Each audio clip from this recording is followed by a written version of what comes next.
Yeah, get that last little bit right there smoothed out, more level, and then it should be good to go.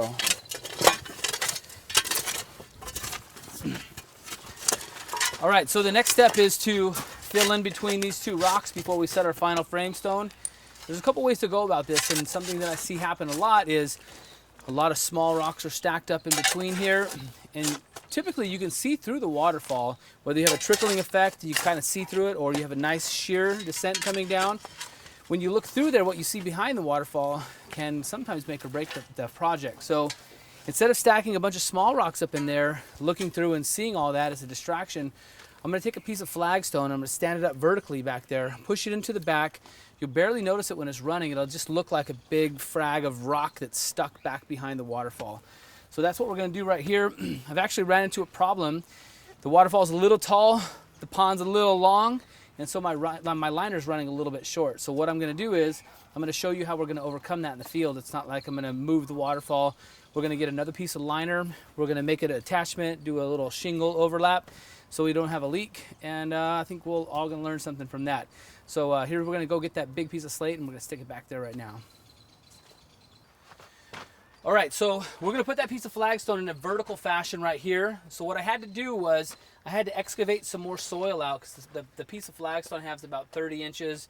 We have about 30 inches to work with.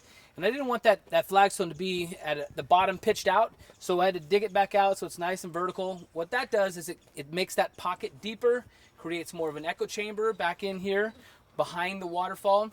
So that's what's made me lose my liner. As you see, it's going to be short now.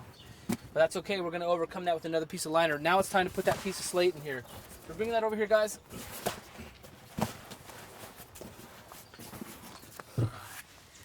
Actually robbed this from the skimmer. We'll have to get another piece for the skimmer. Okay, that's how the pond evolves. Go up. Okay.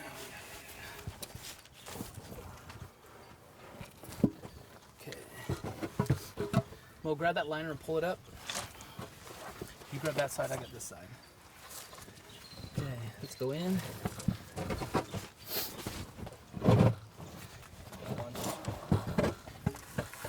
Beautiful. Okay, that's good. Now before we pin it up too much, we'll have to make our seal.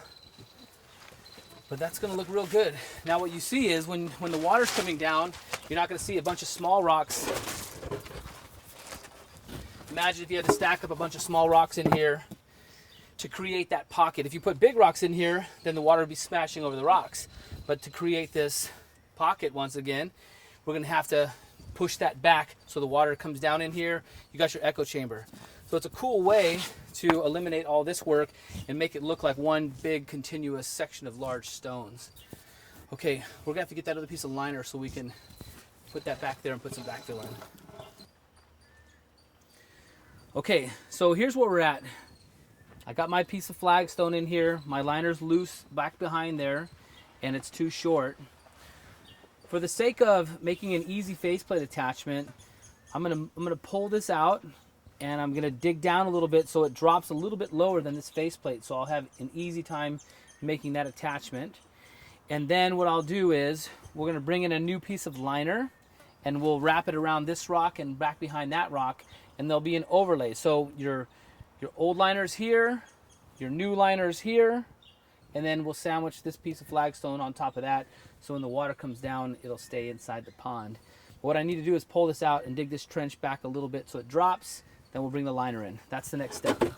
I know we're redoing things a couple times, but to get it just right, sometimes that's what we need to do. All right, let's pull this liner up first and trench this out a little bit.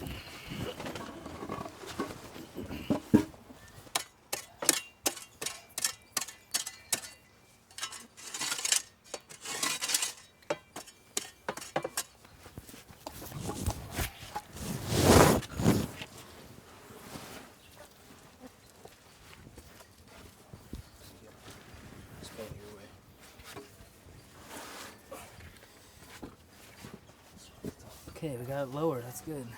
This is the top. Yeah, let's flip that back around. This is the bottom. Nice. Did it again.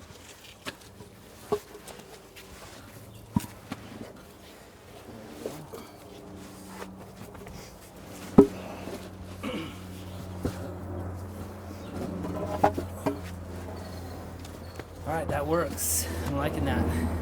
Okay, I'm gonna get it up in the air and we'll get that wrinkle out. Okay. Cool. Hold on.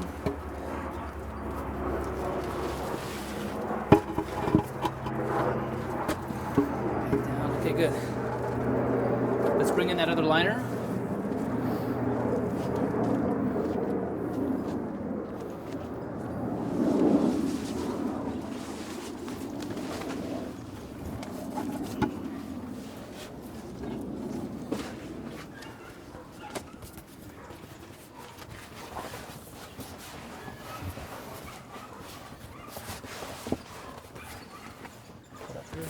Yeah.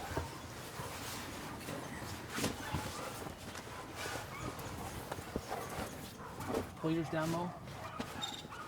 Down a little more right there. Okay, now. Pull the old liner up. Is there another one of those clips? Nice. Okay, that gives us plenty of slack. Other liner. Okay, so we have a new piece of liner in there. Remember, the old liner's in the back. The new liner hangs down past that, and then this guy's sandwiching in front of that. So what we're going to do is we're going to take both liners and stand them up vertical behind each of these frame boulders, and then we'll put some backfill behind there and make sure they're vertical. That way we don't have any leaks in there. Let's start on Mo's side right there.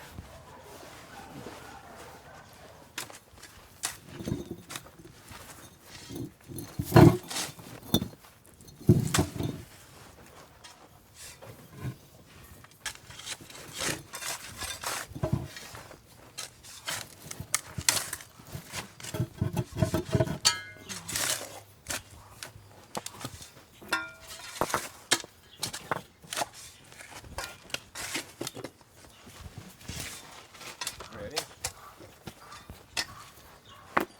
Is that good? Nope. No?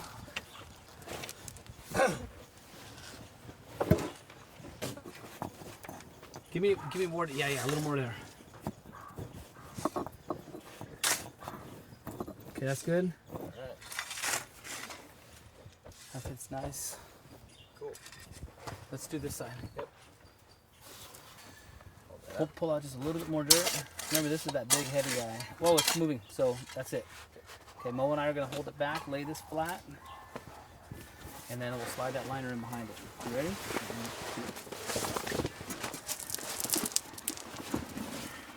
Are you helping, Mo? Is that you? This is a heavy rock. Okay, yeah, there we go, there. Today. It's heavy. It's in there. Okay, easy. Okay, is this around? Okay, let me see it back here. So there's the new liner. I'd like it to go down a little more here. See this? Let's get that side tucked. This side's tucked nice, and then we'll yank this guy up, and we'll get the backfill on. Okay, Mo, let's get under there. On 3, okay? 1, 2, go! Oh yeah. Good. All right, let it down. Okay. All right. So now, here's the old liner, low. Here's the new liner, high. And we have a nice tuck on there. Okay, this is what I want to do. We lost the rock a little bit. So you and I, let's tilt it back again. I'll hold this side too, and we'll get some dirt underneath it to get it level again. My hand's right here, Brandon. Right here. Oh, yeah. Okay, you ready? 1, 2, go. Wait, let's do it again. You didn't go with me. Same time. 1, 2, go. Another. Easy down. Okay, and then look at that. Let's do that one more time. Okay, tell me when you're ready. 1, 2, go. Another. Okay, easy. Oh yeah, that's it. Okay, before I start setting some more stone, I want to make sure you understand that the problem that we ran into and the solution that we have for it. Now the liner, when we originally started, was up, say this high above the waterfall. So when I decided to make this pocket back here, this echo chamber, I had to excavate more, and I lost some of my liner, so it dropped down a little bit when it was supposed to be up here. So we're leaving it there, and we'll be able to backfill and keep it in that vertical fashion. And that what we've done is we've taken another piece of liner and we've overlaid it, kind of like a shingle on a roof. And we're going to come over it like this. We'll run our excess by over the top like you see up there, and then we'll tuck our sides in around here so no water's going to escape this way. And when the water jumps out of the waterfall, it'll fall down and it won't come out here because this seam right here, or this shingle effect, is above the water level in the pond. So we won't have any water loss that way. So the next step is we're going to set a couple more frame boulders next to the waterfall to frame off where the spillway is going to be.